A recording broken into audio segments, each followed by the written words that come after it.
안녕하세요. 새하늘 빠지다의 DJ 민영입니다. 오늘도 두 가지 사연 준비되어 있는데요. 끝까지 들어주실 거죠? 구독과 좋아요 버튼도 잊지 말아주세요. 그럼 오늘의 사연 바로 시작할게요. 안녕하세요. 저는 사회 아이를 혼자서 키우고 있는 워킹맘이에요. 남편을 만난 것은 부모님의 소개였습니다. 어머니 지인이 좋은 사람이 있다고 소개를 시켜주셨죠. 부모님 소개로 만나는 사람이 아직도 있구나 싶으시겠지만 그것도 벌써 10년은 더 전의 이야기랍니다. 제가 연애에 도통 관심을 보이지 않다 보니 부모님께서 마음이 급하셨던 모양이에요. 하여튼 남편은 재미있고 다정하고 좋은 사람이었습니다. 그때는 말이죠. 제가 처음 만났던 남편은 정말 너무 좋은 사람이었죠. 좋다 못해 뒤통수를 수도 없이 맞고 다니는 그런 남자였습니다. 그걸 좀 더 일찍 알았더라면 좋았을 것을. 저는 남편이 결혼 전부터 저 몰래 친구들에게 돈을 빌려준다거나 보증을 섰던 것으로 돈 문제가 끊이지 않는 것을 전혀 몰랐거든요. 알고 보니 시부모님께서 수습해준 것도 한두 번은 아니었더라고요. 저희 어머니께서는 동네 시장에서 작은 분식집을 운영하셨어요. 제가 기억하는 어머니의 모습의 배경에는 늘 그 분식집이 있었고요. 결혼하고 얼마 되지 않아 어머니께서 지병으로 더 이상 분식집을 운영할 수 없게 되면서 그 분식집을 어떻게 해야 하나 가족들 사이에 말들이 많았어요. 남동생은 그냥 팔아버리자고 했지만 어머니께서는 무척 서운해하셨죠. 저 역시도 어머니와 같은 마음이었고요. 그래서 저는 용기를 내서 분식집을 계속해서 운영하고 싶다고 말했죠. 남편은 제가 원하는 일이라면 언제든 응원한다고 말하며 제 편을 들어주었지만 남동생 반응은 냉담했어요. 절대로 있을 수 없는 일이라는 식으로 말했죠. 그 회사를 어떻게 들어갔는데 누나는 아깝지도 않아? 누나 미쳤어? 갑자기 분식집은 무슨 분식집이야. 그리고 요즘 누가 시장에 온다고. 그냥 더 떨어지기 전에 팔자니까. 남동생 말이 틀린 말은 아니었죠. 비록 그 시장이 크고 유명한 곳이라 장날이 되면 사람들이 모인다고 하지만 그래도 시장보다는 다들 마트를 이용하는 분위기잖아요. 하지만 저는 고집을 부려 분식집을 운영하겠다고 했어요. 결국 남동생과 딱 6개월만 해보고 안 된다 싶으면 바로 그만두겠다고 약속을 하곤 겨우 시작할 수 있었어요. 어머니의 손맛을 배우는데 많은 시간이 필요하지는 않았어요. 저는 머리부터 발끝까지 아버지를 빼다 박았다는 말을 많이 들었지만 딱 하나 어머니를 닮은 것이 있다면 바로 손이었죠. 손으로 하는 것들은 재주가 좋았거든요. 우리 애들 어릴 때 옷의 80%는 다 제가 만들어 입혔을 정도니까요. 그렇게 시작한 분식집은 의외로 인기가 좋았어요. 동네에서 오래 장사를 한 곳이다 보니 오며 가며 어르신들이 많이 찾아주기도 하셨지만 시장 맞은편에 학원들이 많아서 배고픈 학생들도 꽤 많이 왔고요. 얼마 버티지 못할 것이라는 남동생의 말이 무색하게 분식집은 멀쩡하게 잘 돌아가고 있었답니다. 찾아주신 손님들이 맛있게 먹어주시는 모습을 보면서 점점 더 분식집에 욕심이 생기기 시작했죠. 당시 유행한다는 것들을 배워 메뉴판을 채우기도 하고 스스로 이런저런 레시피를 구상해서 만들어보기도 했어요. 남편은 그런 저를 참 많이 도와줬어요. 마감 시간에 맞춰 저를 데리러 와서는 가게 정리하는 것을 도와주는 것은 기본이고 새로 메뉴를 만들 때마다 먹어보며 이런저런 피드백을 주기도 했죠. 남편과 트러블이 생긴 것은 분식집을 시작한 지 얼마 지나지 않아서였어요.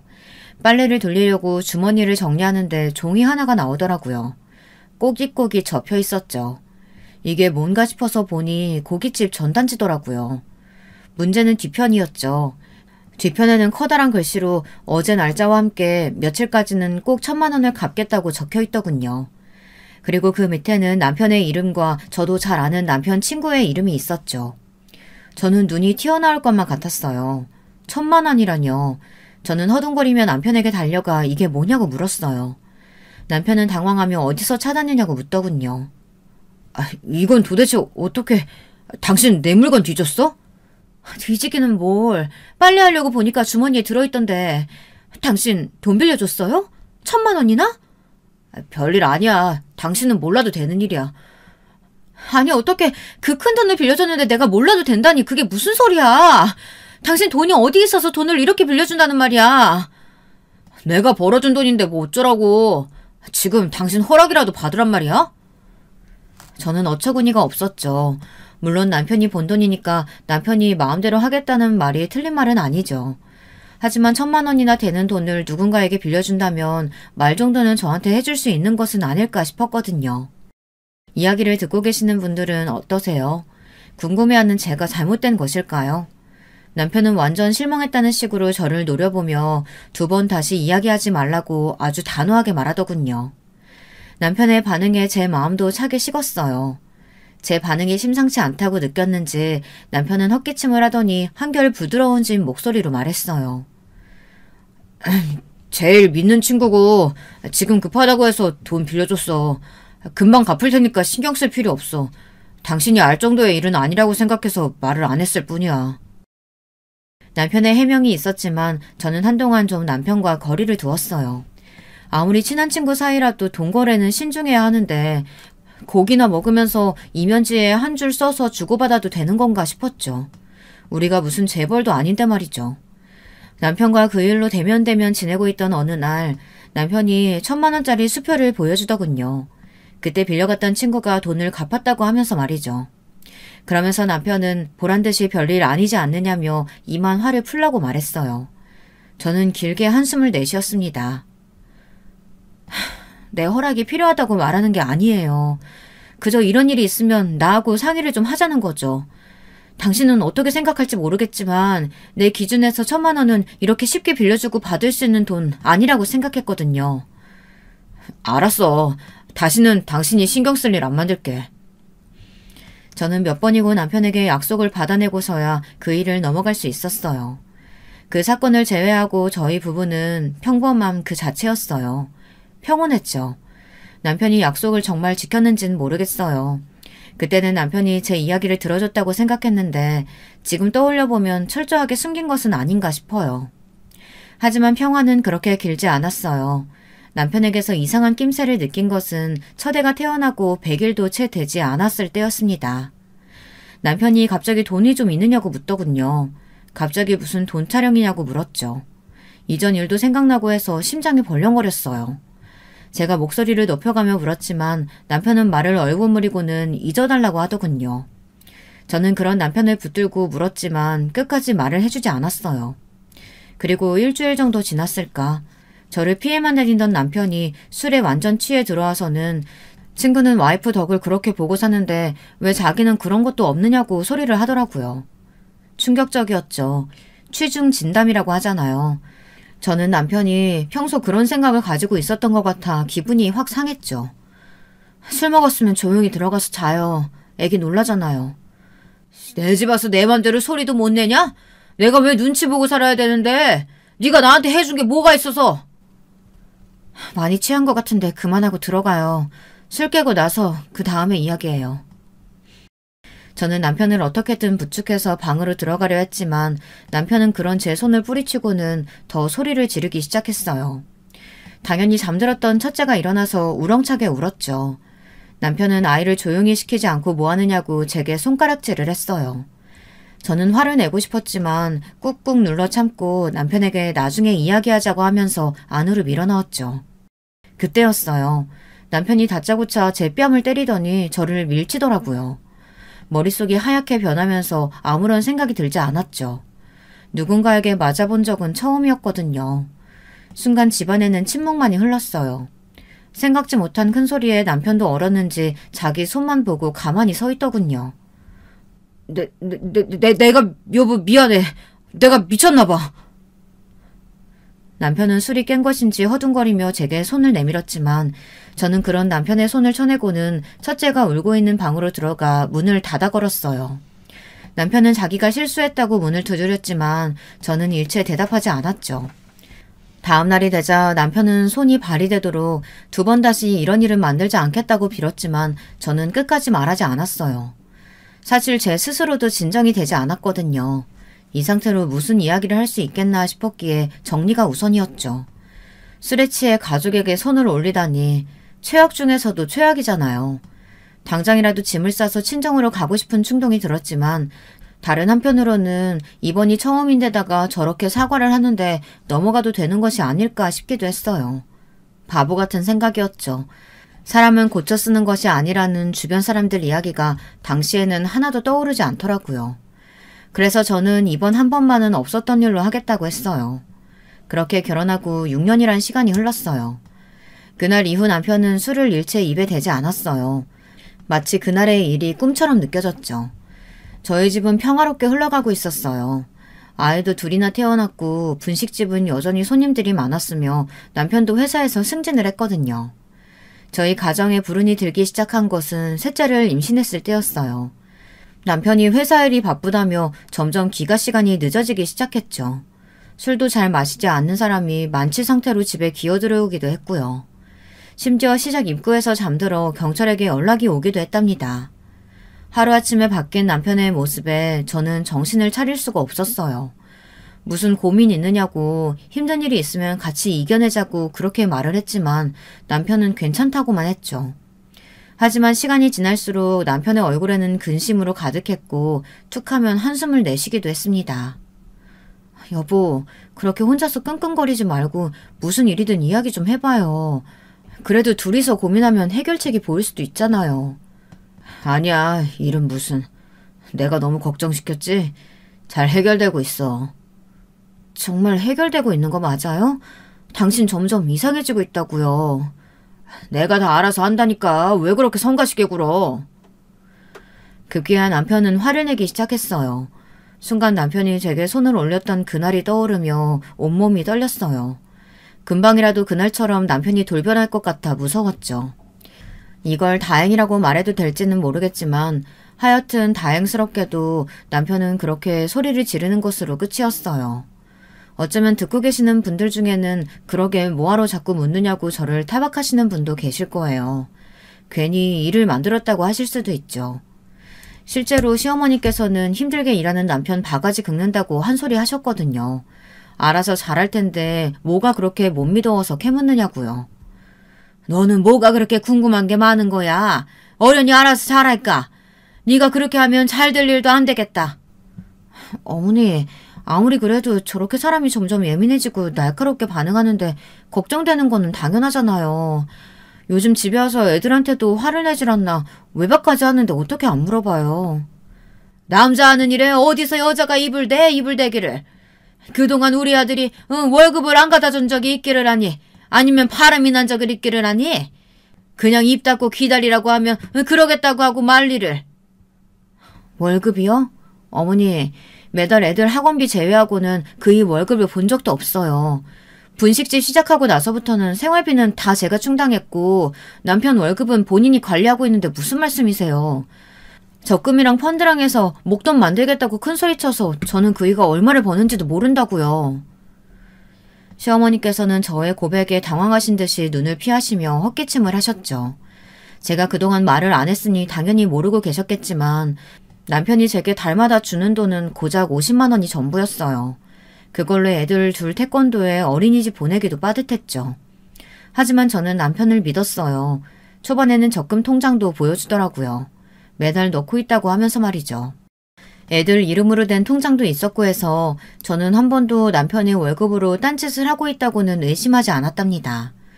나중에 알았지만 시어머니께서는 남편의 당시 상황에 대해서 다 알고 계셨더라고요.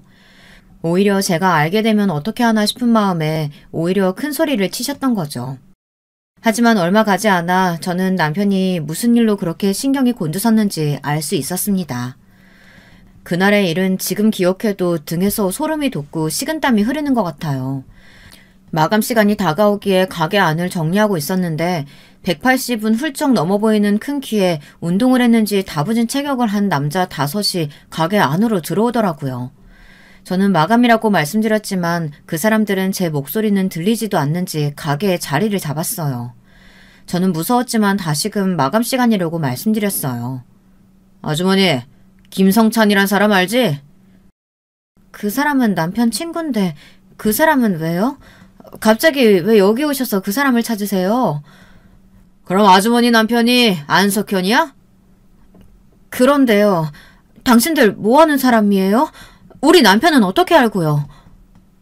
남자들은 혀를 차며 남편의 친구가 돈을 빌리고 잠적을 했다고 하더라고요.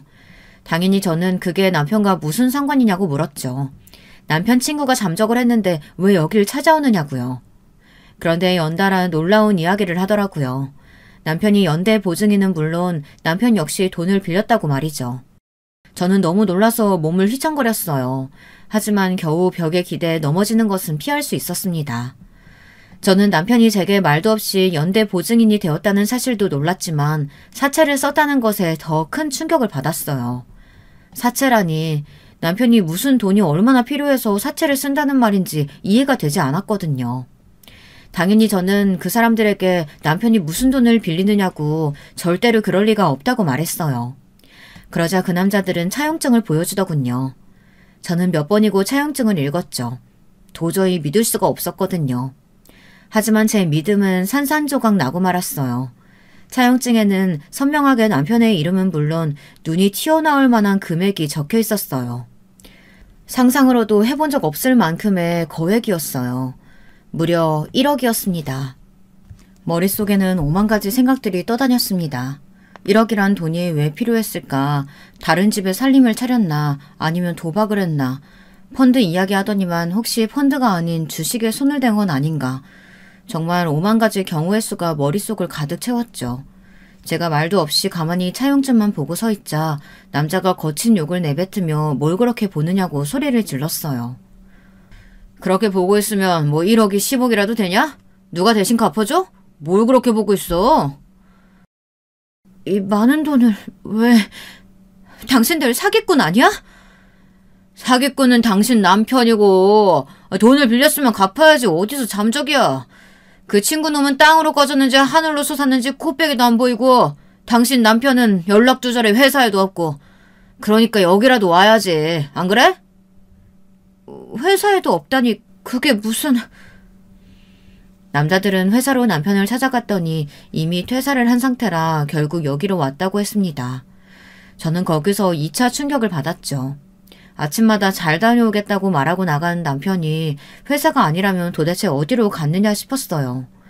그렇게 멍한 상태로 있는데 남편의 목소리가 들렸어요. 반갑게 저를 부르던 남편은 가게에 있는 남자들을 보고 사색이 되더군요. 그리고는 더듬거리며 여기를 어떻게 알았느냐고 하는데 제가 알던 남편의 모습이 아니었어요. 남편은 자기가 알아서 할 수 있는데 왜 여길 오느냐고 소리 질렀지만 남자들은 눈 하나 깜빡하지 않았죠. 오히려 위협적인 몸짓으로 남편에게 가까이 다가가며 연락도 없이 잠적했으면서 어디서 큰 소리냐고 으르렁거렸어요. 진짜 무슨 짐승 같았어요. 그 기세에 남편은 바로 겁을 먹은 듯 뒷걸음을 치더군요. 저는 소리내서 남편을 불렀지만 남편은 뒤도 돌아보지 않고 도망을 쳤습니다. 남자들이 빠른 걸음으로 남편을 따라갔고요. 저에게 차용증을 보여주던 남자는 그래도 제가 불쌍했는지 살 구멍이라도 빨리 찾아보라고 하곤 나가버렸죠. 하늘이 무너진다는 말은 이럴 때 쓰는 것이 아닐까 생각했습니다. 저한테 이런 일이 있을 것이라고는 한 번도 상상하지 못했거든요. 남편은 그날 밤 돌아오지 않았습니다. 저는 시댁의 모든 사정을 다 털어놓았어요. 그런데 시댁의 반응이 아주 가관이었죠. 마치 다 알고 있었다는 듯한 반응은 물론 제게 가게를 팔라고 하더라고요. 가게를 팔라니 그게 무슨 말씀이세요? 그럼 네 남편 저렇게 쫓겨다니는데 손 놓고 가만히 있겠단 말이야? 그 가게 팔아서 어떻게든 해봐야지. 그럼 애들은 어떻게 하고요? 설사 돈은 갚아도 그 다음은 어떻게 먹고 살라고 그런 말씀을 하세요? 우리 아들이 너무 착해서 벌어진 일 아니냐. 능력이 없는 것도 아닌데 뭐가 걱정이란 말이야. 정말이지 말이 통하질 않더군요. 저는 죽어도 그렇게는 못한다고 딱 잘라 말했습니다. 시어머니께서는 남편이 얼마나 제게 잘했는데 이럴 수 있느냐고 길길이 날뛰셨지만 저는 차라리 이혼을 하겠다고 했어요. 제가 이혼이란 말을 할 것이라고는 생각지도 못하셨다는 듯 시어머니께서는 저를 향해 손가락질을 하며 거친 욕설을 내뱉더군요. 시어머니께 말로는 그렇게 했지만 저도 이혼까지 생각한 것은 아니었어요. 다른 방법을 찾아보고 있을 뿐이었죠. 그런데 남편이 아이들 이름으로 만들어둔 적금을 모조리 해약했다는 사실을 알고 난 뒤로는 무조건 이혼을 해야겠더라고요. 제가 들어둔 적금까지 하나도 남기지 않고 다 해약을 하는 바람에 제게 남은 것은 분식집과 제 명의로 된 통장의 돈 그리고 얼마 안 되는 현금이 전부였습니다. 남편을 찾지 못했는지 매일같이 남자들은 분식집을 찾아왔어요. 시장에는 온갖 소문들이 나돌았죠. 남자들은 남편을 내놓지 못하겠으면 돈이라도 달라고 난리를 쳤어요. 제가 할 수 있는 일이라고는 모른다는 말과 돈은 남편에게 받으라는 말뿐이었어요. 남자들의 행동이 점점 거칠어지자 시장 상인들도 겁을 먹은 듯 슬슬 저를 피하기 시작했죠. 상황이 이렇게 점점 최악으로 흘러가다 보니 친정에도 소식이 전해졌습니다. 남동생은 당장이라도 남편을 잡아오겠다고 성화였고 어머니는 다 자신의 탓이라며 한숨을 내쉬셨어요. 그렇게 저희는 공포 속에서 시간을 보내야 했죠. 산딸은 다가오는데 달라지는 것은 아무것도 없었어요. 그 사이에 시름시름 앓으시던 어머니마저 돌아가시자 정말이지 죽을 것 같더라고요. 이곳이 지옥인가 싶을 정도였죠. 상황이 달라진 것은 결혼 생활 동안 한 번도 본 적 없는 시누이가 저를 찾아오면서부터였어요. 결혼식 날에 잠깐 본 얼굴이 전부인 시누이는 갑자기 자신이 도와줄 테니 이혼 소송을 하라고 하더군요. 무표정한 얼굴을 한 시누이는 어머니가 돌아가셨다는 이야기를 듣고 도저히 이대로 있을 수 없겠다 싶어서 왔다고 말씀하셨어요. 그러면서 제게 법정에 나올 일 없게 자신의 선에서 해결할 테니 깔끔하게 정리하고 새 인생 살라고 하더라고요. 올케, 내가 해줄 수 있는 일은 고작 올케 호적 정리밖에 없어. 진짜 미안한데 앞으로 태어날 아이도 그렇고 다 올케가 책임져야 할 거야. 양육비 이런 건 기대도 하지 말고. 이미 영 끊고 살고 있어서 그냥 모르는 척 하려고 했는데 이대로 가다가는 올케만 죽어나갈 것 같아서. 엄마는 하늘이 무너진다고 해도 그놈 편만 들 테니 그냥 여기서 끝내고 올케라도 살자. 당황한 저를 가만히 보던 시누이는 제 손을 굳게 쥐곤 앞으로 시댁에서 어떻게 나오든 귀 닫고 살라고 말했습니다. 그렇게 저는 남편과 6개월여 만에 이혼을 했고 서류상으로 남남이 되어 더 이상 남자들도 찾아오지 않게 되었습니다. 하지만 제게는 갓 태어난 막내와 아직 어린 두 아이가 있었어요. 그리고 이 아이들과 살아가야 한다는 현실이 남아있었죠. 정말 죽을 만큼 열심히 살았습니다. 몇 번이고 찾아와 자기 아들을 잡아먹었다고, 자기 아들이 저 때문에 고생한다고 시장이 떠나가라 외치는 시어머니의 등살을 겨우 견뎌가며 버텼죠. 아이들이 아니었다면 그렇게 버티지 못했을 겁니다. 하지만 하늘도 무심하시지 어렵게 산을 하나 넘었더니 더 큰 산이 제 앞에 떡하니 있더라고요. 바로 막내였죠. 막내는 태어날 때부터 몸이 약했어요. 아이를 가졌을 때 남편 일로 아이에게 신경을 못 써준 것이 원인이 된 것 같아 자주 알아눕는 막내를 볼 때마다 죄책감이 들었습니다. 연손가락 깨물어서 안 아픈 손가락 없다고는 하지만 막내는 제게 다른 의미의 아픈 손가락이 되었어요. 병원을 죄지처럼 드나들면서도 씩씩하게 커가는 막내를 보며 얼마나 나 몰래 울음을 삼켰는지 셀 수도 없었죠. 그렇게 아프던 막내는 결국 10살이 채 되지 않아 병원 신세를 져야만 했습니다. 심장에 문제가 생겨 수술을 해야 한다고 하는데 어렵고 까다로운 수술이라 큰 병원에서도 쉽지 않을 거라고 하더라고요. 거기다 순번도 있어 한참은 기다려야 한다고 하셨죠. 하지만 날이 갈수록 막내의 상황은 나빠졌어요. 이러다 큰일이 날 것 같아 미칠 것만 같더라고요. 그리고 실제로도 위험한 고비를 몇 번이고 넘겨야만 했고요. 저는 하루하루를 피말리는 기분으로 살았어요. 가게는 이미 예전에 문을 닫았고요. 저는 그저 오늘 하루 막내가 잘 버텨주기를 바랄 뿐이었답니다. 이렇게 앞이 보이지 않던 날들이 이어지던 어느 날이었어요. 제가 절대 잊을 수 없는 날이기도 한 그날은 저녁부터 막내의 상태가 심상치 않았어요. 시간이 흐를수록 점점 더 상태가 악화되었죠. 아무리 아파도 입 밖으로 아프다는 소리를 잘 하지 않던 막내가 그날따라 너무 아프고 힘들다는 말을 몇 번이나 하더군요. 심장이 덜컥 내려앉는 기분이었어요. 이대로 막내가 어디론가 갈 것만 같았죠. 밤이 되자 막내는 의식을 잃었어요. 중환자실 밖에서 발만 동동 구르고 있는데 갑자기 의료진들이 뛰어 들어가더니 막내를 데리고 나오더라고요. 저는 이게 무슨 일인가 싶어 간호사 선생님을 붙들고 물었죠. 당장 수술에 들어가야 한다고 하더라고요. 응급을 요하는 상황이라 지금이 아니면 안 된다고 말이죠. 저는 숨이 멎는 것 같았습니다. 다리가 후들거리고 머릿속에는 아무것도 생각나지 않았어요. 하지만 이내 정신을 차리고 막내를 따라갔죠. 대기실에서 수술이 끝나기 기다리길 한참. 시간은 흘러가는데 막내가 들어간 수술실의 불은 꺼지지 않더라고요. 몇 시간을 기다렸는지 모르겠어요. 저는 뚫어져라 화면만 보며 제발 막내를 살려달라고 빌고 또 빌었죠. 이윽고 불이 꺼지고 의사 선생님께서 나오셨어요. 손이 덜덜 떨리기 시작했죠. 의사 선생님께서는 제 손을 잡고는 천천히 토닥이며 수술은 성공적이었으니 이제는 깨어나길 기다리기만 하면 된다고요. 저는 몇 번이나 되물었어요. 그 말이 정말이냐고요. 의사 선생님께서는 고개를 끄덕이시며 조금만 더 힘을 내라고 하더군요. 저는 의사 선생님의 손을 붙들고 몇 번이나 허리를 숙여 감사의 인사를 전했습니다. 감사합니다. 정말 감사합니다. 어려운 수술이라고 들었는데 이렇게 살려주셔서 정말 감사드립니다. 제가 더 감사드리죠. 덕분에 제가 여기까지 올 수 있었는데요. 조금 더 빨리 알았더라면 좋았을 것을 마음고생하게 해드려서 죄송합니다.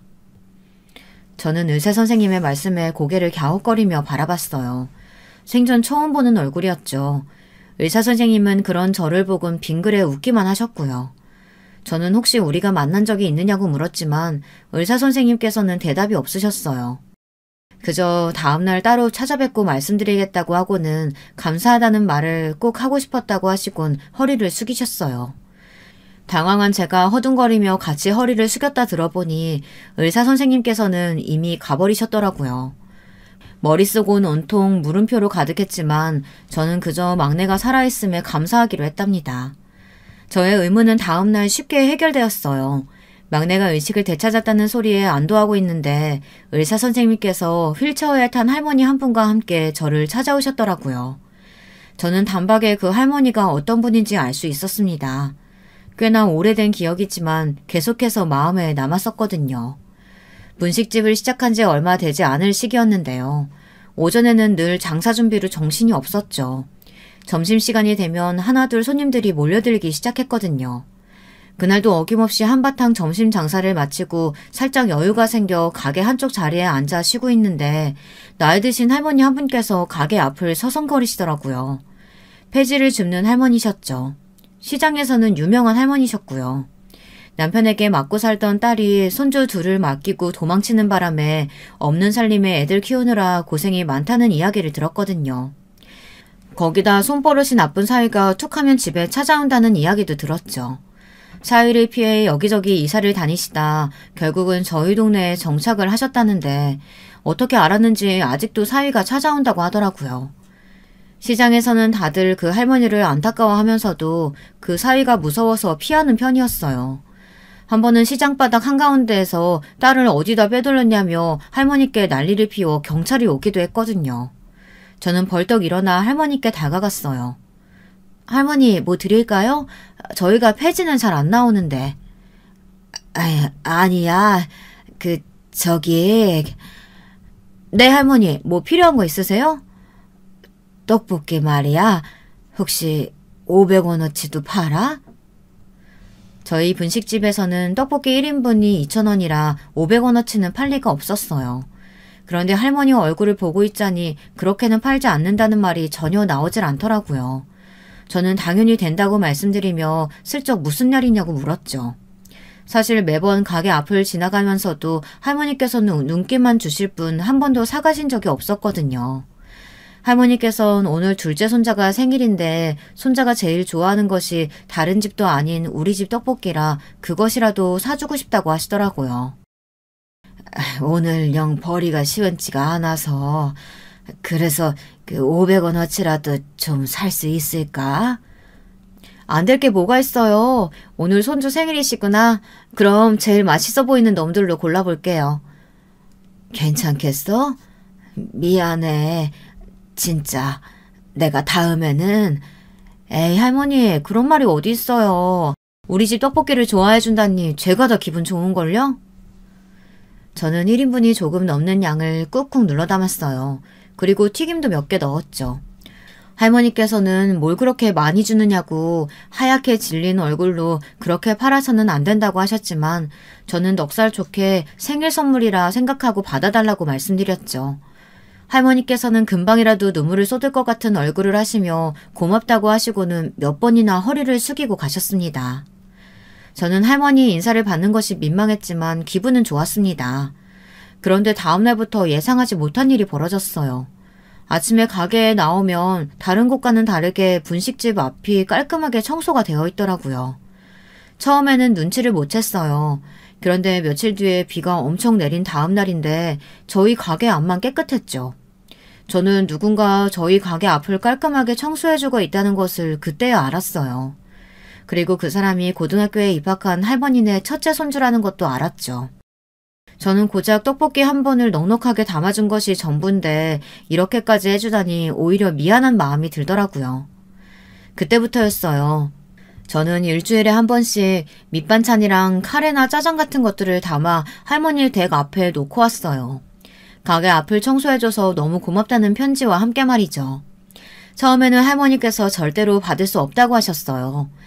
하지만 저는 공부하기도 바쁠 텐데 매일같이 눈이 오나 비가 오나 청소해주는 일이 얼마나 힘든 일인데 그 값을 해야 한다고 고집을 부렸죠.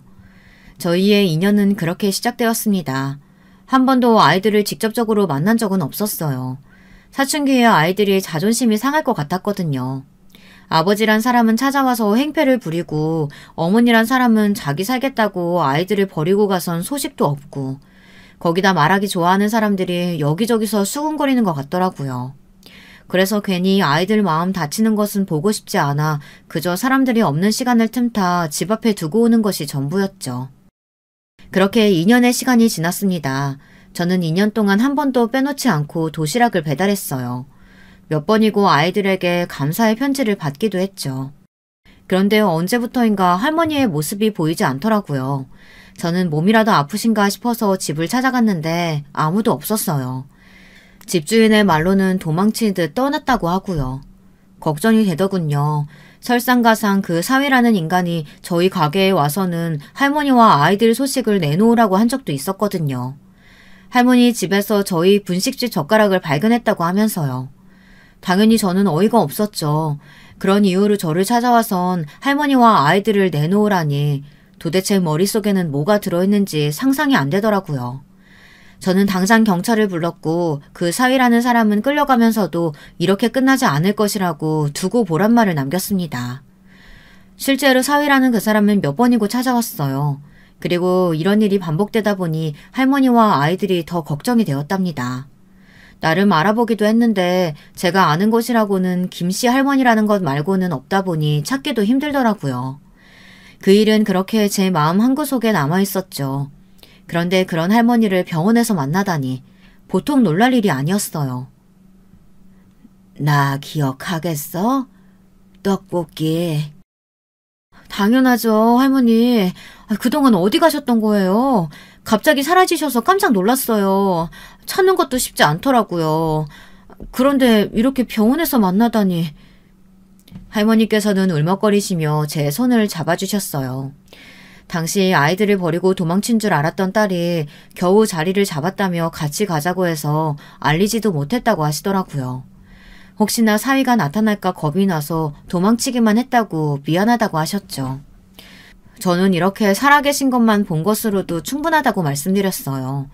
할머니께서는 곁에 서 있는 의사선생님의 팔을 당기시고는 어서 인사를 하라고 하더군요. 다시 인사드리겠습니다. 첫째입니다. 아주머니 도시락 덕분에 굶지 않고 학교 다닐 수 있었어요.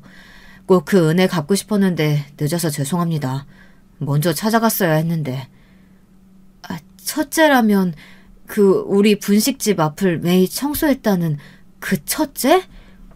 네, 아주머니. 동생놈도 곧 이곳으로 올 겁니다.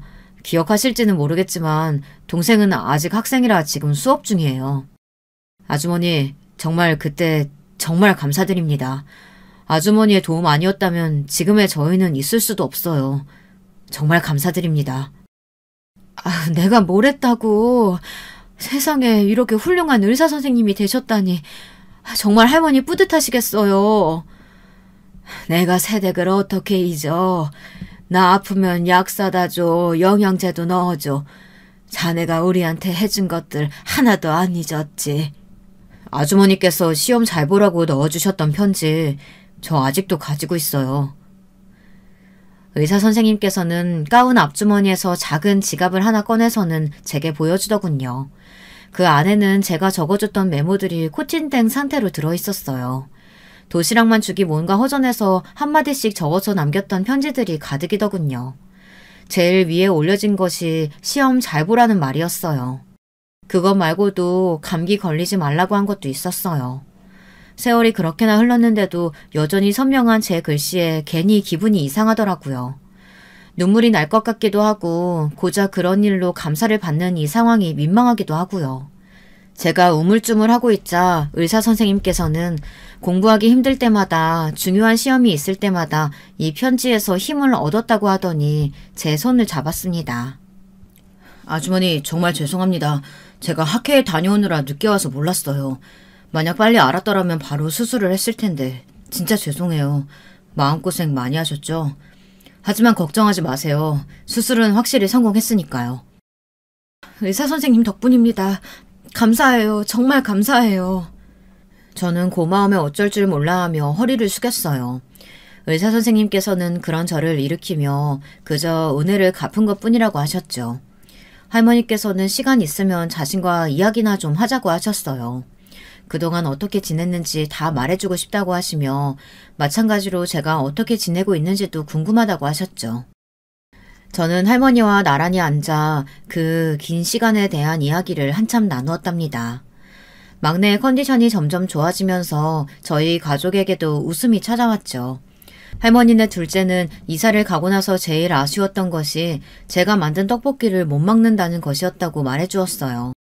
온갖 사내진미를 다 줘도 그때 제가 싸준 도시락만큼 맛있는 음식은 없다고 말해주는데 얼굴이 다 화끈거리더군요. 저는 할머니와 두 사람을 집으로 초대해 식사를 대접하기로 했어요. 그렇게 저희는 자연스럽게 가족처럼 지내게 되었죠. 저는 할머니의 도움으로 분식집도 다시 시작하게 되었어요. 오랜만에 다시 시작한 가게에서 정말 말 그대로 신바람이 났습니다. 저는 이제 모든 고생은 끝났다고 생각했어요. 그런데 세상에 제 기억에서 깔끔하게 잊었던 그 남편이 다시 저를 찾아왔더군요.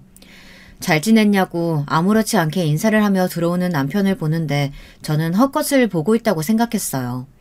이혼을 하고 나서 처음이었거든요. 저는 할 말을 잃고 그저 남편을 뚫어져라 보기만 했어요. 남편은 가게를 둘러보며 눈으로 구석구석을 훑었어요. 성공했구나. 이렇게 번듯한 가게도 차리고. 시장에 갔더니 없어져서 얼마나 놀랐는데 여기 시세는 얼마나 해? 설마 매매는 아니지? 월에는 얼마나 나가? 여기가 어디라고 나타나. 당신이 무슨 얼굴로. 나랑 당신이 무슨 사이라고 나타나선 그런 걸 물어. 무슨 사이라니 여보. 사정상 아무리 떨어져 있었어도 우린 부부야. 어떻게 그런 말을 해. 부부? 이혼한 지가 언젠데 부부래. 우리 이미 끊어진 인연이야. 그러니까 헛소리 그만하고 당장 나가. 능글거리며 저를 여보라고 부르는 남편을 보며 정말이지 쌍욕이 혀끝까지 올라왔지만 저는 최대한 침착함을 찾기 위해 심호흡을 하곤 남편에게 축객력을 내렸어요. 남편은 그런 제 말을 귀뚱으로 듣는지 조금의 미동도 없었죠. 저는 소리를 높여 이혼까지 한마당에 이제 와서 무슨 소리를 하느냐며 당장 나가라고, 그렇지 않으면 경찰을 부르겠다고 했어요. 그러자 남편이 충격적인 이야기를 하더군요. 누구 허락을 받았다고 이혼이야. 나는 그 당시에 이 나라에 없었는데 무슨 이혼. 내가 동의한 적도 없는데 우리 누나랑 짜고 이혼까지 만들었더라. 당연히 무효지 그건. 바로 소송할 거야. 나는 절대 당신이랑 헤어질 생각 없거든. 그게 무슨 소리야. 내가 형님이랑 짰다니. 소송에서 우리가 이겼잖아. 양육권이고 친권이고 다 내가 가져오고 위자료 한 푼도 안 받고 끝냈는데 무효라니. 무슨 말 같지도 않은 소리야. 위자료라니. 나는 동의한 적 없는 이혼을 진행하려면 당신이 나한테 위자료를 줘야지. 애들까지 데려가는데 그 값은 했어야지. 어디서 날로 먹어? 뭐? 날로? 지금 말 다 했어? 당신이 그러고도 아버지야? 어떻게 애들을 두고 그런 말을 해? 당장 끌어내기 전에 나가. 오늘은 첫날이니 이대로 가겠는데 당신 내가 이대로 넘어가길 바라면 그 값은 제대로 내야 할 거야. 지난 시간 동안 밀린 위자료 내가 다 받아낼 테니까. 남편은 기세등등하게 자기 할 말만 하고는 나가버렸어요. 저는 후들거리는 다리로 비틀거리며 가게 입구로 가서는 들고 있던 소금을 한 줌 뿌렸어요.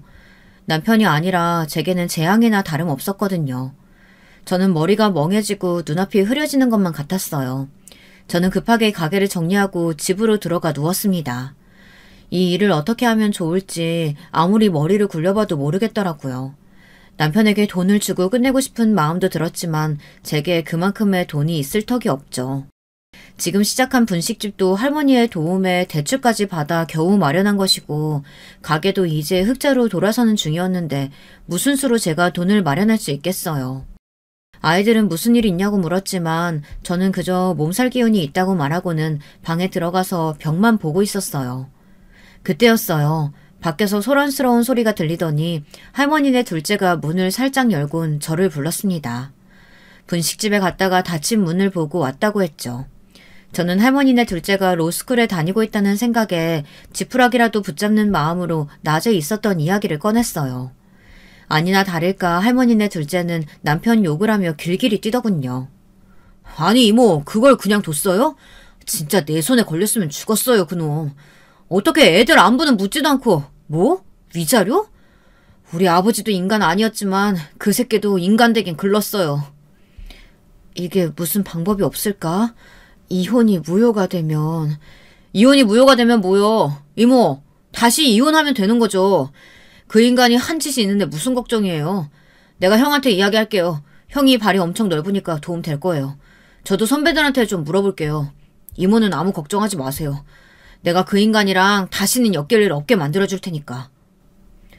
할머니네 둘째는 큰 소리를 치더니 저더러 오늘은 애들이랑 외식을 하고 오겠다고 하곤 나가버렸죠. 사람 마음이 참 이상한 게 그 소리를 듣는데 벌렁거리던 마음이 가라앉고 안도감마저 들더라고요. 저는 불안감에 흔들리는 마음을 다잡으며 아이들을 위해서라도 남편과 확실하게 매듭을 짓겠다고 결심했답니다.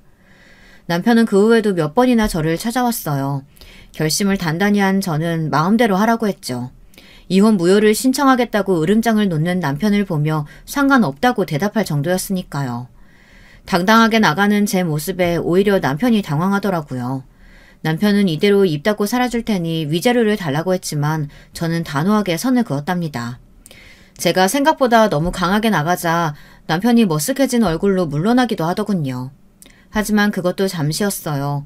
남편은 몇 번이고 찾아와선 급기야 애들을 만나러 가겠다고 개소리를 서슴없이 떠들어댔죠. 저는 아이들 앞에 나서기만 해보라고 그때는 같이 죽자는 소리로 받아들이겠다고 소리를 질렀어요. 그러니까 내가 애들 앞에 나서는 거 싫으면 그냥 위자료 주고 끝내자니까. 어차피 법정 가면 당신한테 불리해. 알잖아 당신도. 상관없다니까. 가서 나를 사기죄로 고소하든 뭘 하든 마음대로 하라고. 나는 당신한테 1원도 줄 수 없으니까. 법대로 해. 내가 잘못했으면 그 죗값 치르면 그만이니까. 여기서 괜히 시끄럽게 굴지 말고.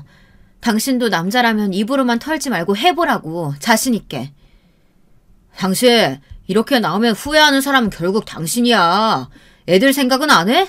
애들이 엄마 없이 어떻게 크라고. 내가 양보해줄 때 그냥 합의하자니까. 합의는 무슨 합의? 당신 같은 인간 말종하고 무슨 합의를 해야 되는데 우리 이모가. 남편이 저를 살살 달래며 돈을 뜯어내려고 하던 그때 문이 열리고 사람들이 우르르 들어왔어요. 그중에는 의사선생님도 있었죠. 저는 이 상황이 어리둥절하기만 했어요. 의사선생님은 남편을 가리키며 이 사람이라고 하더니 제 곁에 와서는 괜찮으시냐고 묻더라고요. 저는 떨리는 목소리로 이 사람들은 누구냐고 했죠. 경찰이에요, 이모. 이모한테 이따위로 하는 쓰레기가 어디 멀쩡한 인생 살아왔겠어요. 알아보니까 이 인간 보이스피싱으로 여기저기 돈을 뜯어냈더라고요. 그래서 바로 데려왔죠. 혹시 무슨 해코지라도 한 건 아니죠? 의사선생님의 말에 의하면 남편은 그 일이 있자마자 중국으로 갔다 보이스피싱 그룹의 중간 정도의 직책을 가지고 한국으로 돌아왔다고 하더라고요. 그리고 여기저기 일을 만들었다가 결국 꼬리가 밟힌 상태였죠. 경찰에서는 남편을 비밀리에 쫓고 있었고요. 조직에서도 눈을 시퍼렇게 뜨고 찾을 정도라는데 정말이지 믿겨지지가 않았죠. 제가 아는 남편은 그런 짓을 할 그릇이 아니었거든요. 세월이 참 무섭더라고요. 거기다 이런 위험한 상황에서 저를 찾아왔다는 사실에 눈이 돌 것 같았답니다. 그 와중에도 남편은 뻔뻔스럽게 자기는 아니라고 말하며 발버둥을 치고 있었죠. 사람 잘못 봤다니까? 아 참 사람 착각했어요. 나 아니라니까. 이거 좀 놓고 얘기하자고. 야, 너 나한테 이러고도 두 발 뻗고 잘 수 있을 것 같아? 애들 보기 안 부끄러워? 너 같은 인간이 아빠라는 사실보다 더 부끄러운 일이 이 세상에 있을 것 같아? 어디 그 주둥이에 애들을 올려? 내가 너 가만히 안 둔다. 두고 봐. 후회하게 해줄 테니까. 남편은 끌려가면서 고래고래 소리를 지르는데 섬뜩하더군요. 하지만 저는 내색하지 않으려고 몸을 돌렸어요. 그렇게 남편이 끌려나가고 나서야 의사 선생님은 제 어깨를 토닥이며 잘 마무리될 것이니 걱정하지 말라고 했죠.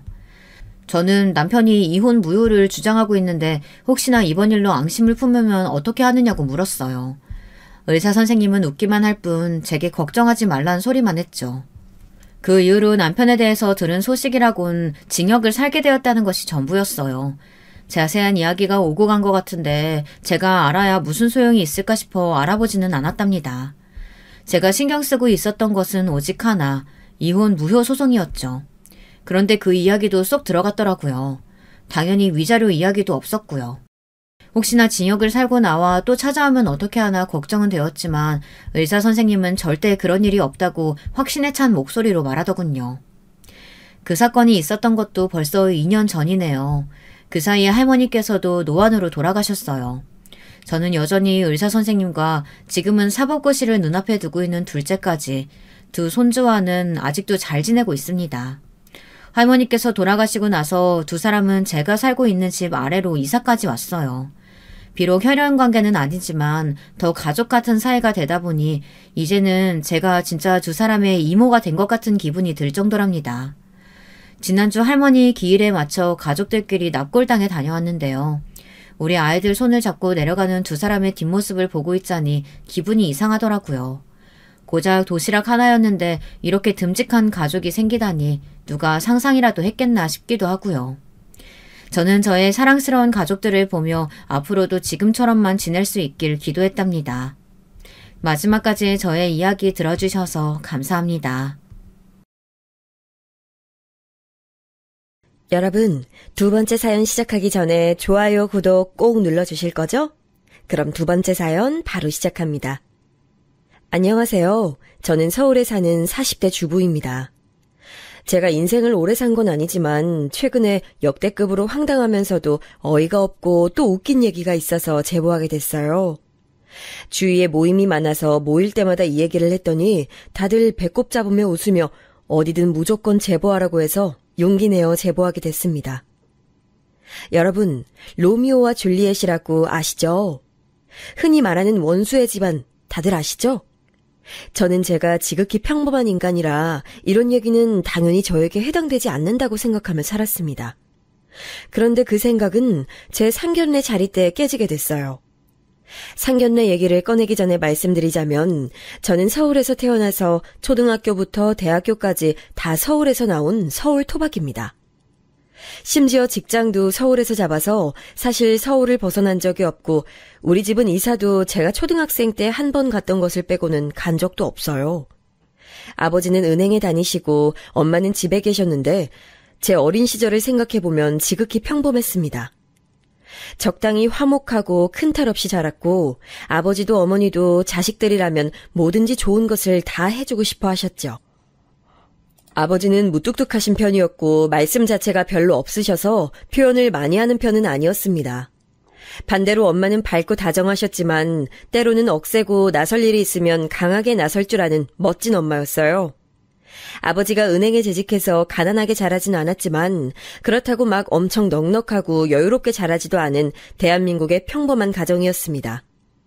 일남 일녀 중 장녀로 태어난 저는 밑으로 남동생이 있는데 3살 터울이고 동생과의 사이도 나쁘지도 않고 좋지도 않고 그냥 무난한 관계로 자랐어요. 학창시절 교우관계도 그렇고 지금도 그렇고 저는 누구와 그렇게 크게 싸운 적이 한 번도 없는데 그렇다고 막 순하거나 그러진 않고 오히려 되게 무던한 성격입니다. 그래서 학교 다닐 때는 우두머리로 다니기보단 친한 아이들과만 친하게 지내는 그런 아이였어요. 동생이나 저나 특별히 공부를 잘하거나 예체능의 두각을 보이지도 않아서 평범하게 저는 서울에 있는 대학교에 들어갔고 동생은 경기도에 있는 대학에 들어갔습니다. 그리고 나서는 남들이 다 하는 것처럼 저도 대학에 다니며 참 많이 놀기도 놀고 연애도 많이 했어요. 남자친구들의 군대를 기다리기도 하고 혹은 도중에 차거나 차이기도 했고 다 기다렸더니 저를 바람맞히고 떠난 놈도 있었네요. 대학생 때는 노는 거라는 말을 입증이라도 하듯 저는 여기저기도 많이 놀러 다녔는데 그 기간은 아직도 그리울 정도랍니다.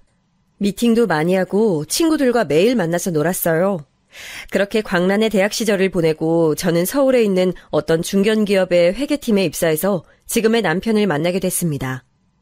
남편은 제가 신입사원일 때 우리 팀에 있던 대리였는데 원래 신입사원 때는 아무것도 모르니까 조금만 잘해도 다 잘해 보이고 그러잖아요.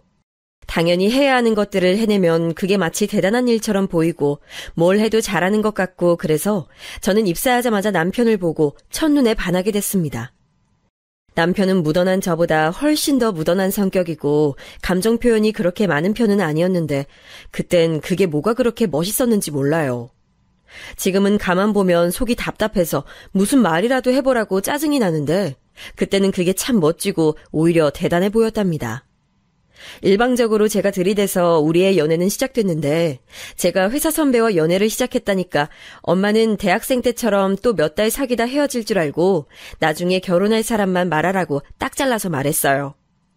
저도 지금 남편과 사귀기 전에는 아니 사귀고 나서도 이 사람과 결혼할 거라는 상상도 하지 못했는데 사귀다 보니까 오히려 섬세하고 다정한 사람보다는 이렇게 무던하고 세상에 불만 없이 살아가는 사람이 나을 수도 있겠다는 생각이 들어서 결혼을 결심하게 됐습니다.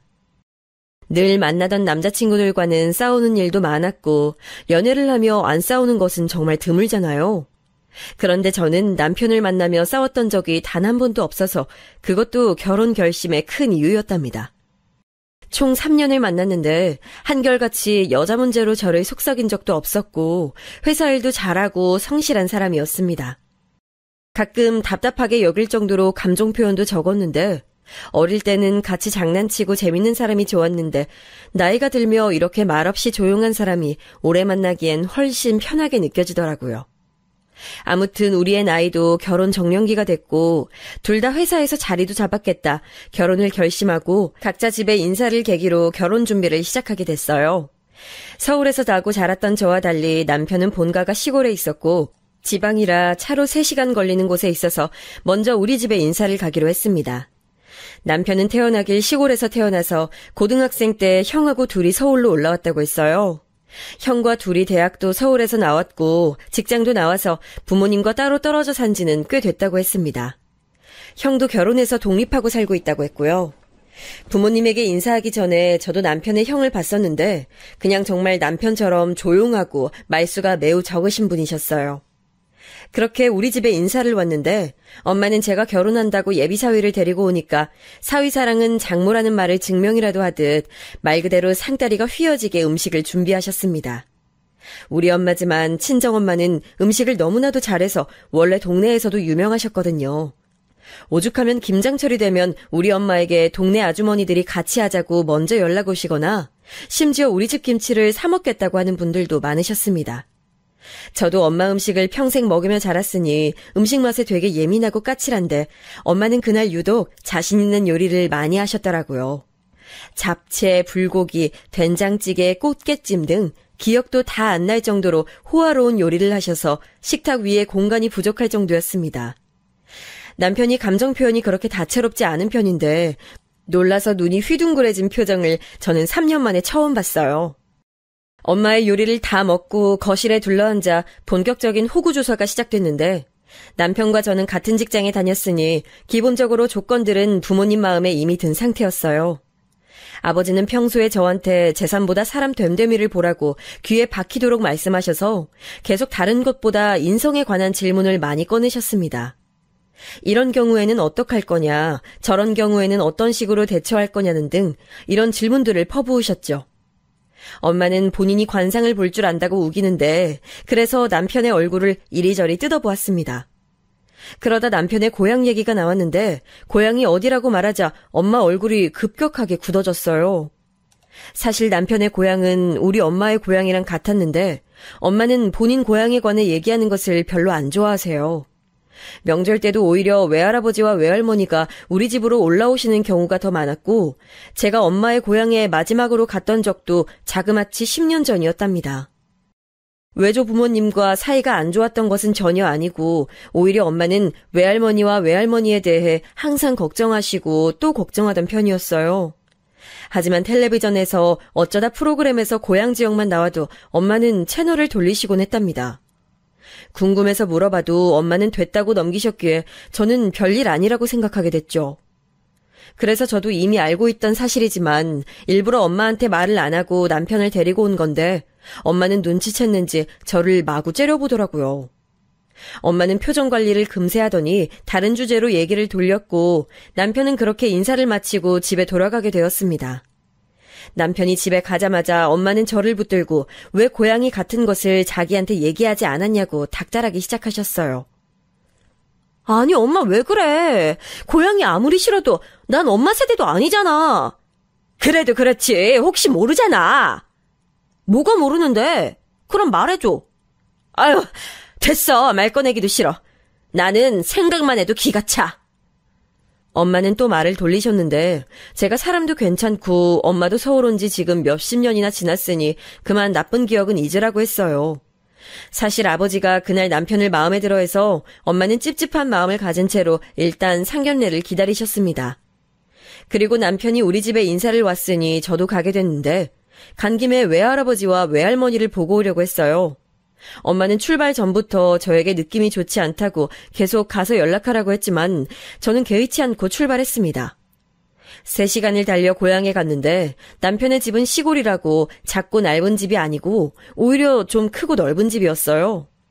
들어갔더니 남편의 부모님이 저를 기다리고 계셨고 우리 엄마가 남편한테 해준 것만큼은 아니지만 음식을 많이 해두셔서 기분 좋게 먹었습니다. 남편 부모님은 저에게 이것저것 물으셨는데 부모님은 뭐 하시는지 동생은 뭐 하는지를 물으셨고 저는 성심성의껏 대답해드렸어요. 그렇게 밥을 먹고 올라가기 전에 외할아버지를 보고 가려고 했더니 딱 그날 마침 외할머니가 아프셔서 병원에 가셨다고 아쉽게 못 보고 올라오게 됐습니다. 집으로 와서 온갖 질문을 하는 엄마에게 생각보다 친절하고 좋았다고 시집살이 안 시킬 것 같다고 말했었죠. 시골 분들이라 약간 고지식한 면모가 있긴 했지만 그 정도는 참을 수 있었어요. 크게 우리에게 기대하는 것도 없으셨고 너희만 잘 살면 된다는 주의라 우리 부모님과도 어느 정도 가치관이 잘 맞으셔서 다행이라는 생각까지 했어요. 그렇게 저와 남편은 순조롭게 양가 허락을 받고 우리는 결혼 준비를 본격적으로 하게 됐습니다. 회사에서는 우리가 결혼한다니까 다들 놀라면서도 진심으로 축하해줬어요. 식장을 정하고 예단을 정할 때도 부모님들은 다 우리를 통해서 연락하시고 직접 만나는 것은 상견례 날이 처음이었습니다. 신혼집이나 다른 문제는 양가에서 큰 잡음 없이 진행돼서 순조롭게 정할 수 있었어요. 그렇게 상견례 날이 되었고 남편 부모님이 시골에서 서울로 올라오셔서 만나기로 했습니다. 회사 근처 한정식집에서 만나기로 하고 우리 부모님이 가까우니 먼저 도착해서 앉아 계셨어요. 시간이 되니까 시부모님도 약간 급하게 들어오셨습니다. 상견례 전날에 엄마는 너무 긴장되어 머리가 아프다고 진통제까지 드실 정도로 저보다 훨씬 걱정하고 진정하지 못했었어요. 30분은 먼저 도착해서도 물을 어찌나 드시던지 제가 엄마 보고 왜 그러냐 얘기해도 저에게 나중에 자식 낳으면 알게 될 거라고 말할 뿐이었어요.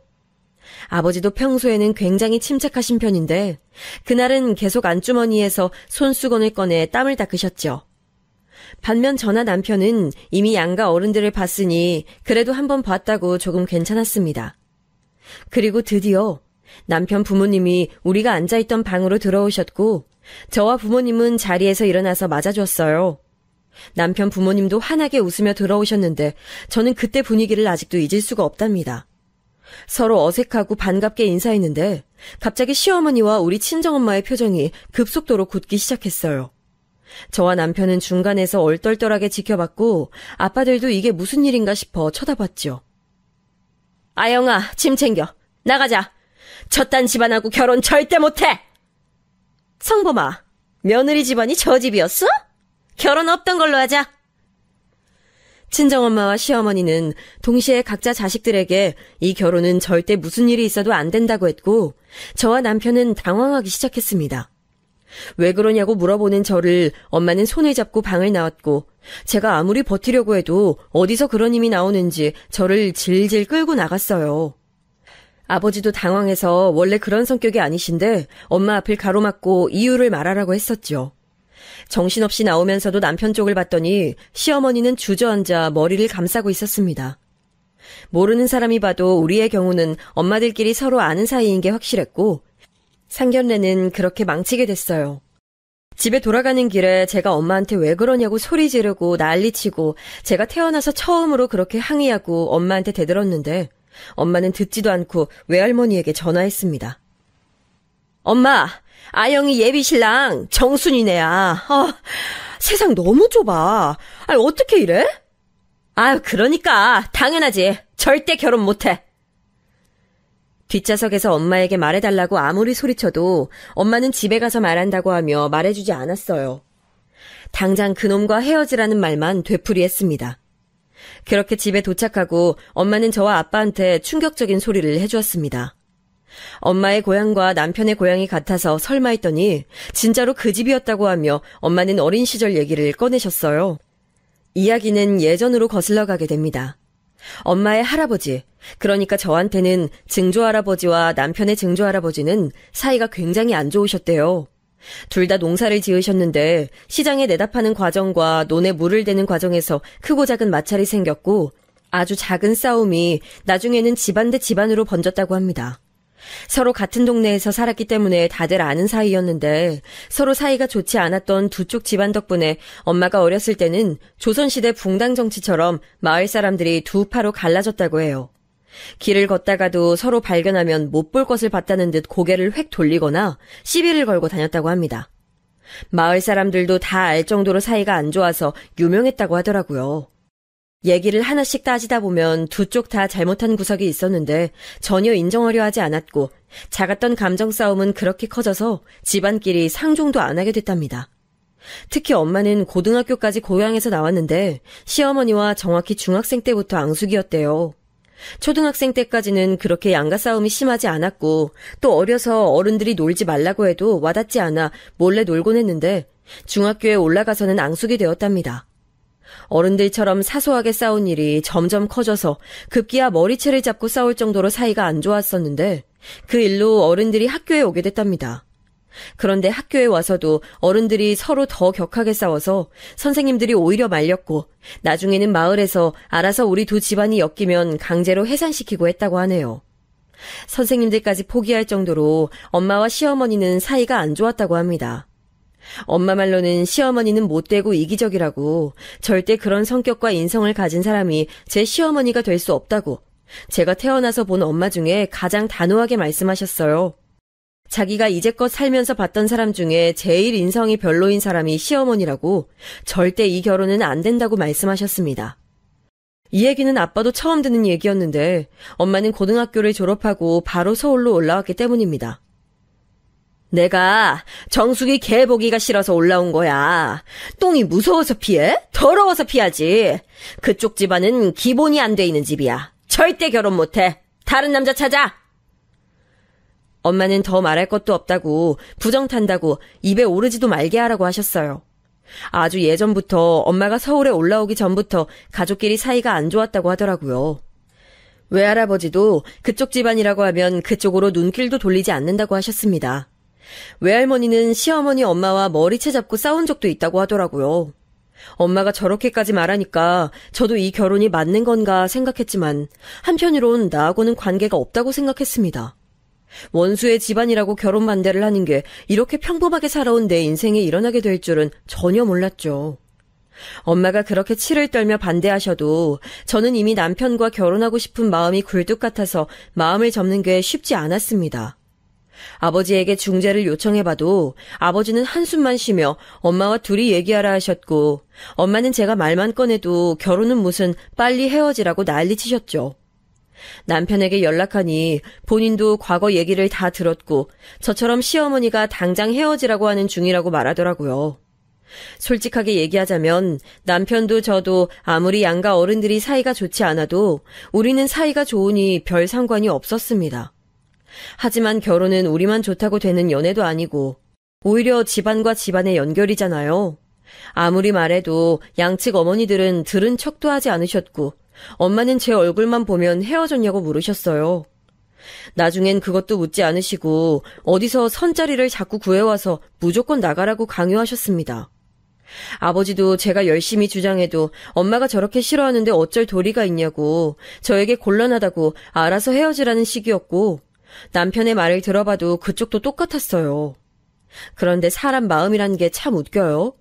이렇게 심하게 반대하니까 오히려 남편과 저는 더 헤어지고 싶지 않았습니다. 더 돈독해지고 우리의 사이는 견고해지기 시작했어요. 저는 엄마가 아무리 반대해도 결혼할 거라고 말했고, 엄마는 저에게 네가 어떻게 그럴 수 있냐고 막 따지셨어요. 급기야 외할아버지까지 저에게 연락 와서 하소연하셨죠. 외할머니도 난리가 나셨고 저는 머리가 너무 아팠어요. 아가, 그 집만은 안 돼. 다른 집은 괜찮아. 할아버지가 다른 놈 알아볼게. 아니, 할아버지, 저는 꼭 그 집 손주랑 결혼하고 싶어요. 과거는 과거잖아요. 아이, 그 집은 안 돼. 결혼하면 무조건 무슨 일이 일어날 거야. 그 집은 하나같이 못된 놈들밖에 없어. 할아버지, 저 믿어주세요. 제 남편은 진짜 아무것도 모르고 있어요. 아니야. 그런 집안은 아예 발도 들이면 안 돼. 당장 헤어져. 아무리 사이가 좋아도 저와 남편은 그 사실을 전혀 모른 채로 자랐고 만나서 연애한 건데 너무 억울한 마음이 들었습니다. 어른들끼리 사이가 안 좋다고 해도 남편과 저는 사이가 안 좋은 것도 모르고 자랐거든요. 알고 사귄 것이 아니니까 저와 남편은 황당했습니다. 우리 엄마는 저에게 회사까지 그만두고 아예 다른 곳으로 이사 가자고 할 정도로 반대하셨는데 저는 엄마가 그럴수록 헤어지고 싶은 마음이 들지 않았어요. 제가 직접 그 광경을 보고 자랐으면 어느 정도 이해할 텐데 그것도 아니고 남편과 저한테는 그저 어른들의 싸움이라고밖에 느껴지지 않았답니다. 그러다 양가에서도 어쩔 수 없이 허락하게 된 사건이 발생했는데 바로 제가 임신을 해버렸어요. 결코 의도적으로 임신한 것은 전혀 아닌데 엄마는 제가 일부러 임신했다고 외할머니에게 전화해서 엉엉 우시며 딸을 잘못 키웠다고 목 놓아 우셨습니다. 아니, 아무리 그렇다고 일부러 의도적으로 임신하는 것은 말이 안 되잖아요.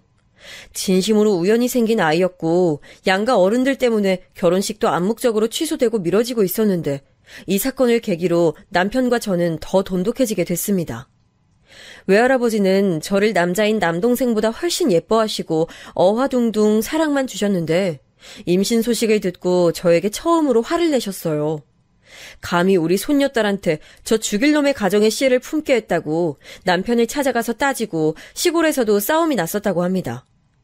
세월이 지나고 서로 모른 척하며 무시하고 지냈었는데 제가 임신했다는 소식을 듣고 외할머니와 외할아버지가 시댁에 찾아가서 난리를 치셨대요.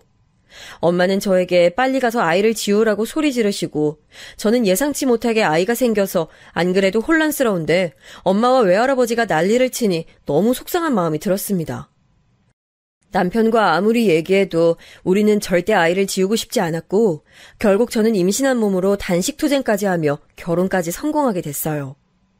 아이가 내 배 안에 있다는 것을 아니까 어떻게든 지켜야겠다는 생각이 들어서 포기할 수가 없었습니다. 남편도 저도 무슨 일이 있어도 기어코 아이를 출산하고 우리끼리 잘 키워보자고 다짐했었죠. 살면서 엄마한테 반항해 본 적도 없고 이렇게 부모님 뜻에 반기를 들었던 적이 없는데 그때의 저는 매우 절박했답니다.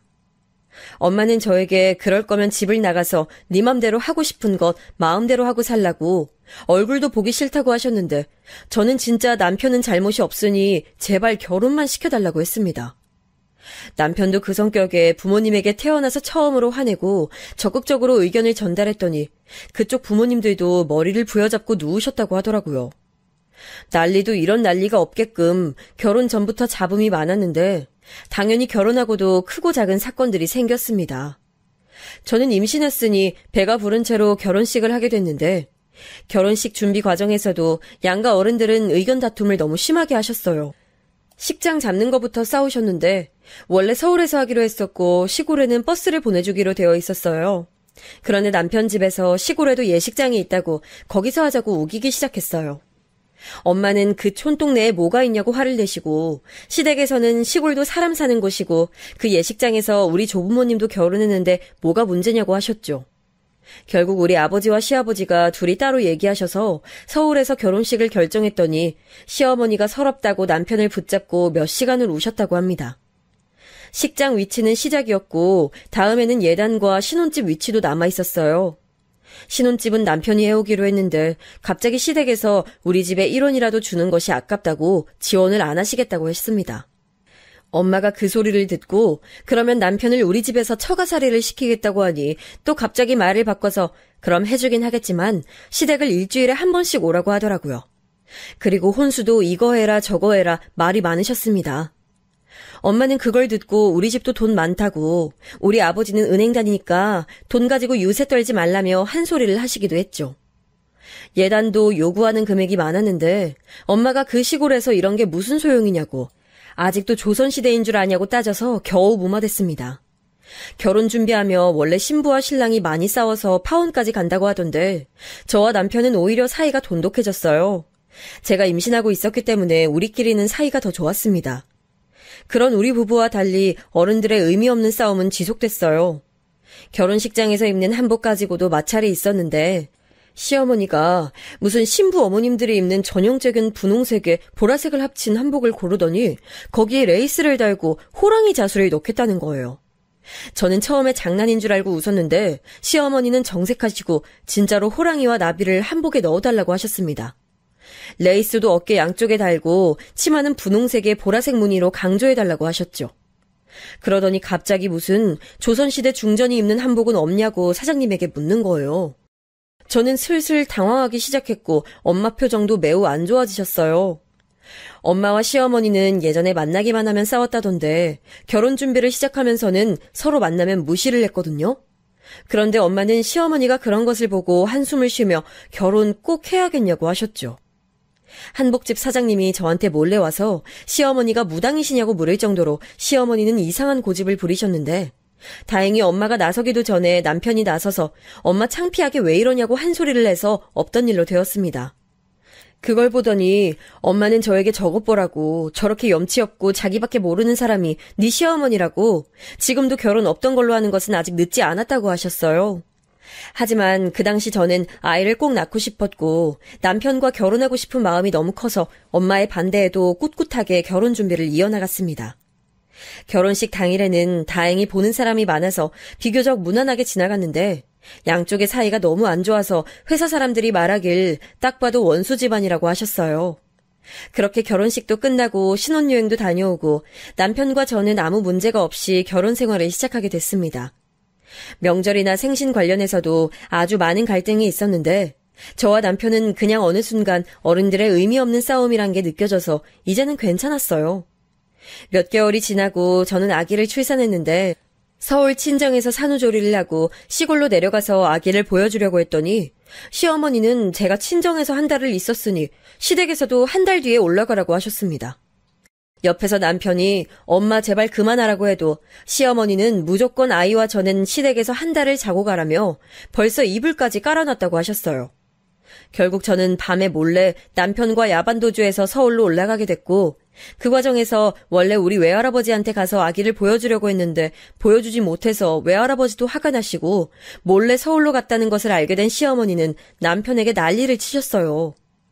이런 식으로 우리 일의 양가에서는 우리 집에서 뭘 하면 시댁에서도 하길 원하셨고 반대의 경우에도 마찬가지였답니다. 그리고 아이가 자라면서 발달 과정에 맞게 행동을 하는데 시댁에서는 아이가 걷는 것이 느리니까 제 탓을 하셨어요. 제가 키가 조금 작은 편인데 엄마 키가 작으니 아이가 늦게 걷는 거라고 하시며 시골에 소문을 내셨다고 합니다. 그걸 들은 외할머니가 시댁을 찾아가서 우리 손녀딸보다 네 키가 더 작다고 난쟁이 아니냐고 하셨고 그걸로 또 싸움이 일어났다고 해요. 시골이라 거기서 사신 분들은 오래 사셔서 양가 가족들이 사이가 좋지 않은 것은 잘 알고 있는데 나중엔 싸워도 거기 또 그래 하고 말았다고 합니다. 저와 남편은 그럴 때마다 나중엔 기가 막히고 웃겨서 그냥 저러고 말겠지 생각하며 대수롭지 않게 넘기곤 했어요. 아이가 자라서 유치원생이 되었고 그동안에도 많은 일이 있었지만 저는 남편과 아이만 생각하면 당연히 견딜 수 있었습니다. 남편은 늘 한결같이 성실했고 저만 바라봤거든요. 다정하거나 섬세하진 않았지만 그래도 믿음직하고 든든해서 이 사람과 결혼하길 잘했다는 생각을 매일 했습니다. 저에게 화를 낸 적도 없고 사람이 재미가 없지만 반대로 유흥에 물들거나 바람을 필 가능성은 전혀 없어서 저는 결혼하길 잘했다고 생각하며 살고 있답니다. 주변을 보면 오히려 재미없는 로봇 같은 사람이 나은 것 같아요. 저는 결혼하고 아이를 낳으며 회사를 그만두게 되었는데 아직도 같이 일했던 언니들 말을 들어보면 남편은 회사에서는 더 로봇 같다고 저에게 결혼하길 잘했다고 하더라고요.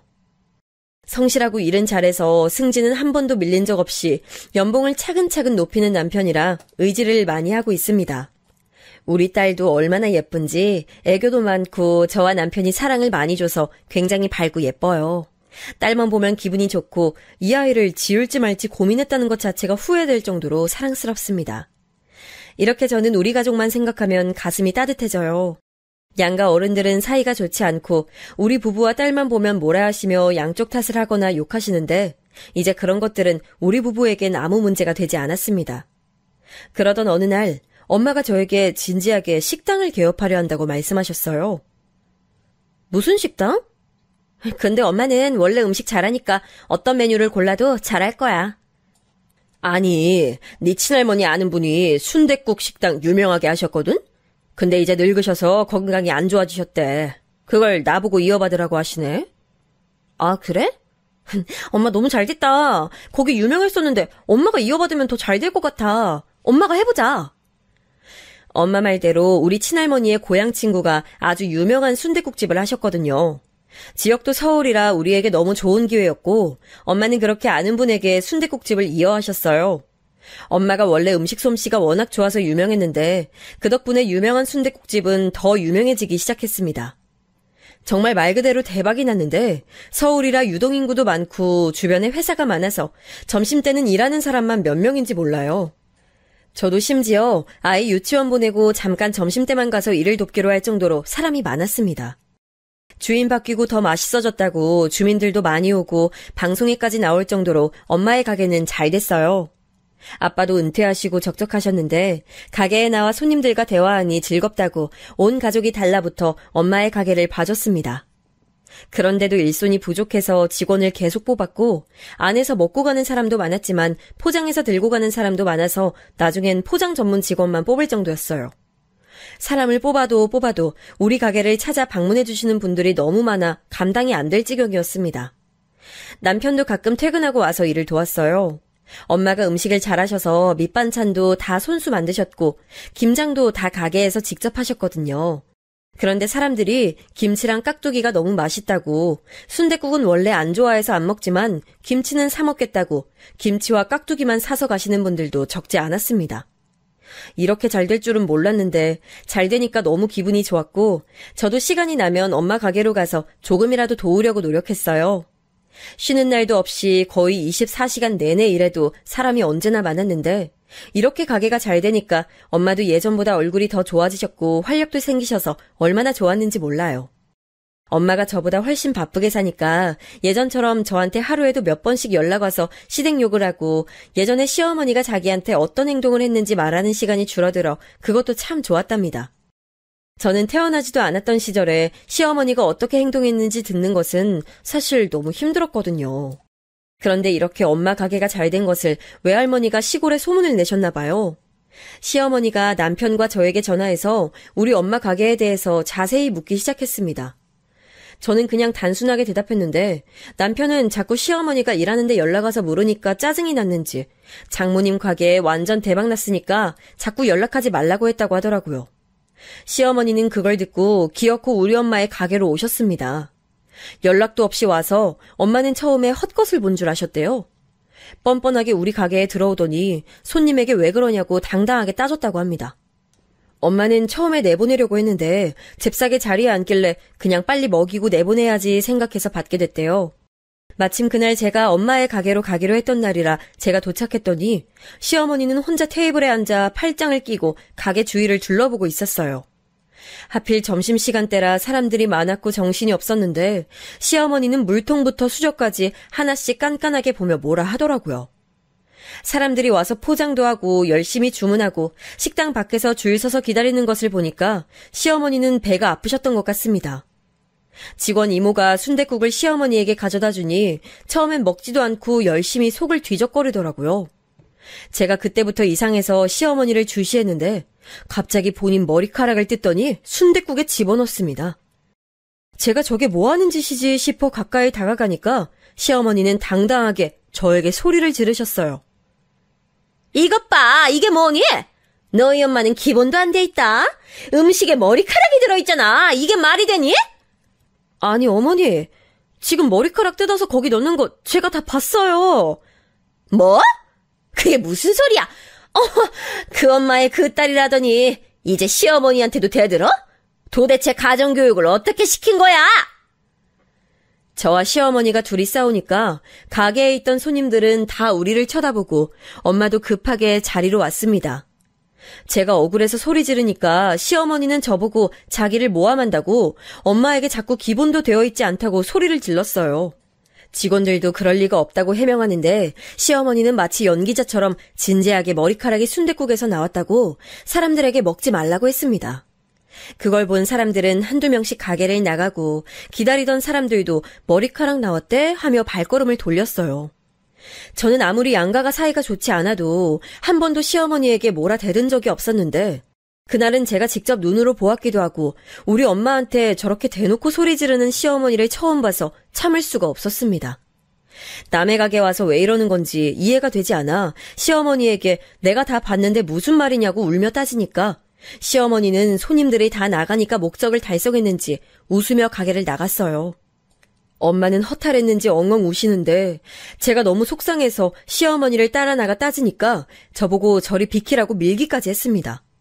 길거리에서 사람들이 쳐다봐도 끝까지 따라가서 따졌는데 시어머니는 저를 밀고 택시를 불러 출발했어요. 태어나서 저런 사람은 처음 봤습니다. 엄마 말대로 무슨 악마처럼 행동하더라고요. 제가 계속 지켜본 것을 뻔히 알면서도 그렇게 행동하는 것을 보니 너무 뻔뻔하고 못됐다는 말밖에 나오지 않았습니다. 엄마가 저한테 왜 시어머니는 인성이 별로라고 결혼을 말렸는지 이제야 이해가 되기 시작했죠. 나중에 엄마가 저한테 말하길 원래 그런 인성이라고 하더라고요. 중학생 때도 그래서 엄마가 너무 싫어서 성인이 되자마자 서울로 올라온 거라고 했습니다. 본인이 왜 그동안 피해 다녔는지 아냐고 하셨죠. 그리고 우리 엄마가 가게에서 가장 중요하게 생각하는 것이 바로 청결이라 주방 이모들부터 가게 직원 이모들 전부 위생모를 착용하고 있고 손을 몇 번이고 씻거든요. 저한테도 가게를 도우러 가면 무조건 손부터 씻으라고 하실 정도라 엄마는 매우 허탈해 하셨습니다. 오히려 제가 엄마한테 그렇게까지 병원도 아닌데 청결하게 하지 않아도 된다고 할 정도로 엄마는 청결에 신경을 많이 쓰시는 편이었어요. 출근하자마자 하는 것도 바닥 청소였던 엄마가 위생으로 가게 손님을 잃게 되니 얼마나 충격이 컸겠어요. 옆에서 지켜보며 가슴이 찢어지는 줄 알았답니다. 저는 말로만 들었지 시어머니가 저렇게 악독하게 행동할 줄은 몰랐는데 너무 화가 나서 남편에게 전화해서 네 엄마 미쳤다고 욕하니 남편도 한숨을 쉬었어요. 그날은 저도 참을 수가 없어서 남편에게 화내고 시어머니에게 전화해도 받지도 않더라고요. 화가 나면 온몸이 부들부들 떨린다는 것을 저는 그때 알게 됐습니다. 저는 제 화를 제가 감당하는 게 힘들어서 병원까지 가서 약을 지어 먹었어요. 한의원에 갔더니 그 증상은 화병이라고 한약을 지어주시더라고요. 진짜 아무리 그래도 멀쩡히 영업하는 식당에 자기 머리를 넣고 기본도 되어 있지 않다고 자작극을 펼치는 게 말이 되나요? 저는 아무리 생각해도 죽을 때까지 이해하지 못할 것 같습니다. 시어머니가 전화를 안 받으니 시아버지에게 전화해서 따졌고 이 사실을 외할아버지와 외할머니에게도 전화해서 말했습니다. 저는 살면서 이렇게 화났을 때가 없던 것 같아요. 기본도 되어 있지 않은 것은 우리 엄마가 아니고 시어머니라고 생각해요. 외할머니에게 전화로 상황 설명을 하니 할머니도 황당해하며 또 시골에서 싸움이 일어났다고 합니다. 엄마의 가게는 그 사건이 타격이 커서 다시 부흥하기까지 꽤 오랜 시간이 걸렸는데 그렇게 언제 와도 너무 바빠 늘 기다리는 사람이 있었던 가게는 기다리지 않고 먹는 가게가 되었습니다. 엄마는 이렇게 당할 수 없다고 더 깨끗하게 청소하고 재료를 손질하셨고 손님들에게 떳떳하게 보여줄 수 있다고 주방도 가림막 없이 공사하게 됐어요. 원래도 위생모를 착용하고 계셨지만 이제는 장갑도 착용하고 손님들 앞에서 계속 청소하는 모습을 보여주니 서서히 가게는 회복하기 시작했습니다. 이 사건으로 인해 저는 남편에게 많은 화를 냈는데 저도 남편 잘못은 없다는 것을 알고 있어요. 게다가 그렇게 엄마가 반대했는데 결혼한 것도 저라는 것을 알고 있습니다. 그런데 저도 화풀이 대상이 필요했던 것 같아요. 시어머니가 저렇게 상식 없이 행동할 줄은 진짜 몰랐거든요. 다행히 남편이 그때 자기 엄마지만 자기도 이해가 되지 않는다고 저에게 사과하고 엄마한테도 와서 대신 사과드린다고 해서 넘어가게 됐습니다. 그렇게 다시 엄마 가게가 회복할 동안 저는 시어머니에게 너무 화가 많이 나서 당연히 찾아가지도 않았고 명절이나 생신 때도 내려가지 않았습니다. 어떻게 하면 복수할 수 있을까 생각했어요. 그런데 시어머니는 그날 서울에 와서 우리 엄마 가게를 봤던 것이 상당히 충격적이었나 봐요. 아무리 가게가 잘 돼도 그렇게 잘 될지 생각하지 않았던 건지 본인도 가게를 열겠다고 했답니다. 저는 남편에게 그 말을 듣고 몇 번을 되물었는지 몰라요. 시어머니는 한정식집을 열겠다고 남편에게 도와달라고 했대요. 남편이 가게는 아무나 여는 게 아니라고 시어머니를 말렸는데 본인은 자신이 넘친다고 제발 한 번만 도와달라고 절박하게 말했다고 합니다. 제가 그 말을 듣고 웃겨서 엄마한테 말하니 엄마는 눈을 반짝이며 잘 됐다고 우리도 복수하자고 하더라고요. 어떻게 복수하냐고 물어봐도 엄마는 잠자코 기다리라는 말만 했습니다. 그렇게 시어머니는 결국 본인의 고집대로 한정식집을 열게 됐는데 남편도 자기 엄마지만 왜 저러는지 모르겠다고 했어요. 한정식집은 만들 음식도 많고 잘해야 본전이라고 한숨을 쉬었지만 시어머니는 듣지도 않았죠. 그렇게 개업날이 됐는데 남편한테 듣기로는 새로 문을 열어서 그런가 많이 붐볐다고 합니다. 제가 엄마한테 어떻게 할 거냐고 물어도 엄마는 잠자코 웃었는데 그 웃음의 의미를 저는 다음 날에 알게 됐어요. 아침에 남편을 직장에 보내고 아이도 유치원에 보내고 잠시 잠을 자고 있었는데 시어머니에게 전화가 오는 거예요. 안 받으려고 했는데 계속 울려서 짜증나서 받았더니 시어머니가 고래고래 소리를 질렀습니다. 어찌나 목소리가 크던지 저는 받고 깜짝 놀랐어요. 귀청이 떨어질 것만 같았습니다. 야! 너희 집 진짜 왜 이러니? 웬 똥을 보내? 미쳤어? 네? 똥이요? 아니 무슨 소리 하시는 거예요? 네 엄마가 사돈 똥 받으라고 똥을 보냈는데 이게 뭐야? 당장 가져가! 이게 무슨 소리인가 싶어 엄마한테 연락했더니 엄마는 웃으며 한정식집이라 발효 음식도 있을 거고 나물도 많을 텐데 도움되라고 할아버지에게 연락해서 시골에서 동물들 똥을 모아서 보냈다고 하는 거예요. 저는 그 말을 듣고 너무 웃기고 황당해서 진짜 똥을 보냈냐고 했더니 무려 외할아버지가 손수 트럭에 싣고 날랐다고 하더라고요. 우리 엄마지만 진짜 대단하다는 생각이 들었고 웃음을 참을 수가 없었어요. 시어머니는 계속 전화로 똥 가져가라고 난리치고 저는 웃겨서 전화를 받을 수가 없었습니다. 우리 가게에 머리카락 넣고 혼자 연기하며 매출을 바닥짓게 했을 때는 언제고 우리한테 저러는지 이해가 가지 않았어요.